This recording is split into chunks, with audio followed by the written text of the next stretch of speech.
Hello everyone, আবারও ছোট্ট একটা মিনি ব্লগ নিয়ে চলে এলাম। আগামীকাল জামাই ষষ্ঠী হয়েছিল, কিন্তু জামাই তো অনেক খেলো, কিন্তু আজকে আর কি শ্বশুর ষষ্ঠী হবে। এই জন্য আমরা কোচবিহার বাজারে এসেছি মাছ কিনতে। কোচবিহার মাছ বাজারে এসেছি, ইলিশ মাছ এতই উঠেছে দেখেই মাথা ঘুরে গেল। তোমাদের দাদাভাই যেহেতু শ্বশুরকে শ্বশুর ষষ্ঠী দিবে, এই জন্য আর কি একটা মাছ নিয়েই নিল। খুব সুন্দর করে এই দাদাটা কেটে দিচ্ছে, বড় বড় পিস করে দিচ্ছে।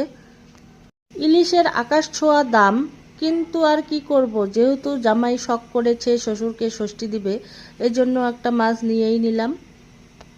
রাত্রি অনেক হয়ে গেছে, এই জন্য দাদাটাকে বলছি একটু তাড়াতাড়ি কেটে দাও।